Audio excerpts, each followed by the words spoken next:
Hello प्यारे बच्चों, कैसे हैं आप सब लोग। आशा करती हूँ आप लोग बहुत अच्छे होंगे। मैं हूँ आपकी हिंदी की अध्यापिका और हिंदी की कक्षा में एक बार फिर से आप सबका स्वागत है। तो बच्चों, आज हम पढ़ेंगे पाठ नंबर 11 जिसका नाम है कृष्ण सुदामा की मित्रता 2। तो बच्चों, क्या आपको याद है हमने पिछली कक्षा में क्या पढ़ा था? हमने कृष्ण सुदामा की मित्रता 1 पढ़ी थी। हमने वहां देखा था कि किस तरह कृष्ण और सुदामा दोनों साथ साथ जंगल में लकड़ियां काटने के लिए जाते हैं, बारिश होने लगती है, दोनों साथ में बैठते हैं। तो चलिए अब हम आगे की कथा को पढ़ते हैं, जो कि प्राचीन कथा है। दृश्य नंबर 3, हमने उसमें बच्चों 2 दृश्य पढ़े थे। अब हम दृश्य नंबर 3 पढ़ेंगे। द्वारिका में श्री कृष्ण का राजमहल। सुदामा फटे पुराने वस्त्र पहने नंगे पांव द्वार के सामने खड़े हैं। तो बच्चों, यहाँ पर द्वारिका का सीन दिखाया गया है, द्वारिका का दृश्य दिखाया गया है, जहां पर श्री कृष्ण का राजमहल है और सुदामा फटे पुराने वस्त्र पहने नंगे पैर द्वार के सामने खड़े हैं। तो द्वारपाल उन्हें कहता है, कौन हो तुम? क्या ताक झांक कर रहे हो राजमहल के सामने? सुदामा कहते हैं, भैया श्री कृष्ण यहीं रहते हैं। द्वारपाल, हाँ क्यों? सुदामा, मैं सुदामा हूँ, बहुत दूर से मिलने आया हूँ। द्वारपाल कहते हैं, आप यहाँ विराजिए, मैं महाराज को आपके आने की सूचना देता हूँ। तब द्वारपाल बच्चों जाते हैं, महाराज श्री कृष्ण को सुदामा के आने की सूचना देता है। श्री कृष्ण नंगे पांव दौड़कर द्वार तक आते हैं और सुदामा को गले लगा लेते हैं। द्वारपाल यह देखकर भौचक्का सा रह जाता है कि बच्चों, इतने बड़े राजमहल के मालिक खुद नंगे पैर चलकर एक इस व्यक्ति से मिलने आए। तो उन्हें तो नहीं पता ना कि ये इनके दोस्त थे। वह सोचते हैं कि ये फटे पुराने नंगे पैर आए हुए व्यक्ति से मिलने के लिए आए। तो द्वारपाल एकदम चौंक जाते हैं। श्री कृष्ण कहते हैं, आओ भाई सुदामा, आओ, बहुत दिनों में आए, कहो कैसे हो? तुमने सूचना भी नहीं दी, सूचना देती तो मैं तुम्हें लेने आता। इतनी दूर आने में तुम्हें कष्ट हुआ होगा। हाथ पकड़कर राजमहल में ले जाते हैं श्री कृष्ण सुदामा को। श्री कृष्ण सुदामा को सिंहासन पर बैठाते हैं और अपने हाथों से उनके पांव धोते हैं। सभी देखकर आश्चर्य करते हैं। श्री कृष्ण कहते हैं, बताओ भाभी व बच्चे अच्छी तरह है ना? उन्होंने मेरे लिए उपहार स्वरूप कुछ भेंट भेजी है?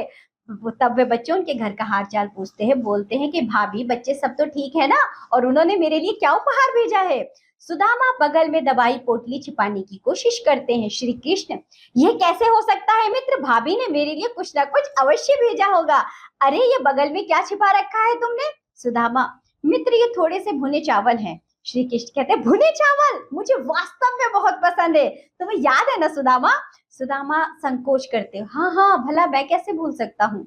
श्री कृष्ण सुदामा के बगल से चावल की पोटली खींच लेते हैं, एक मुट्ठी चावल मुंह में डालते हैं।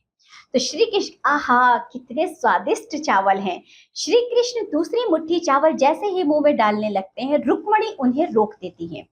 अच्छा मित्र, आओ अब अंदर चलें, अब तुम नहाओ खाओ और विश्राम करो। सेवक सुदामा को भीतर ले जाते हैं। तो बच्चों अब देखिए, यहाँ पर दृश्य नंबर 4 दिया गया है। इसमें क्या है? सुदामा कहते हैं, मित्र कई दिन बीत गए, अब मैं घर जाना चाहता हूँ। श्री कृष्ण कहते हैं, अच्छा मित्र, तुम्हारे आने से बहुत अच्छा लगा, बचपन की यादें ताजा हो गईं। कहो कब जाना चाहते हो? सुदामा कहते हैं, मित्र मैं कल सवेरे जाना चाहता हूँ। श्री कृष्ण कहते हैं, ठीक है सुदामा, मेरा रथ तुमको घर पहुंचा देगा। अगले दिन सुबह श्री कृष्ण ने सुदामा को गले लगाकर विदा किया। रथ पर सवार होकर सुदामा अपने घर के सामने रुकते हैं। सुदामा, अरे यहाँ तो महल बना हुआ है, मेरा घर कहाँ चला गया? यहीं पर तो मेरा घर था सारथी, ये कहाँ ले आए तुम? मेरा घर तो बहुत पुराना टूटा फूटा है। तभी सुदामा की पत्नी और बच्चे बाहर निकलते हैं। सुदामा की पत्नी, देखिए श्री कृष्ण ने क्या किया, घर धन दौलत सब कुछ हमें दे दिया। सुदामा चौंक कर, यह क्या कह रही हो, ये सब कृष्ण ने कब कर दिया? मैंने तो उनसे कुछ मांगा ही नहीं। तो सुदामा की पत्नी कहती है, श्री कृष्ण तुम्हारे सच्चे मित्र हैं, तुम्हारी अवस्था देखकर वे बिना कहे ही सब कुछ समझ गए और उन्होंने तुम्हारी सहायता की। सुदामा कहते हैं, धन्य हो मित्र, तुम कितने महान हो। मेरे एक मुट्ठी सूखे चावल के बदले तुमने इतना कुछ मुझे दे दिया, बड़ा उपकार किया मुझ पर, मित्र हो तो ऐसा। सुदामा के चेहरे पर प्रसन्नता के भाव आ जाते हैं। तो बच्चों ये थी श्री कृष्ण और सुदामा की मित्रता। तो इससे हमें क्या सीख मिलती है कि मुसीबत के समय साथ देने वाला ही सच्चा मित्र होता है। तो बच्चों, यदि हमारा मित्र किसी मुसीबत में है तो हमें अवश्य उसका साथ देना चाहिए, उसका साथ छोड़ना नहीं चाहिए। और बच्चों, एक बात हमेशा याद रखनी चाहिए, जो मित्रता होती है वह कभी भी भेदभाव से नहीं होती है। ऐसा नहीं कि ये धनी है वो गरीब है तो मित्रता नहीं हो सकती। जात पात धर्म, अमीरी गरीबी से परे मित्रता होती है। बच्चों, जो मित्र होता है उसकी हमें सब बात माननी होती है और हम सदा उसके साथ रहना चाहते हैं, अपनी मित्रता को बचाए रखना चाहते हैं और साथ ही साथ बच्चों, जरूरत पड़ने पर, आवश्यकता पड़ने पर हमें उसकी सहायता भी करते रहना चाहिए। तो आप भी बच्चों अपनी दोस्ती, अपनी मित्रता, अपनी फ्रेंडशिप को इसी तरह से निभाइए। ये पाठ होता है इसी के साथ यहाँ पर समाप्त। अब हम मिलेंगे आपसे अगली कक्षा में, तब तक के लिए बाय बच्चों।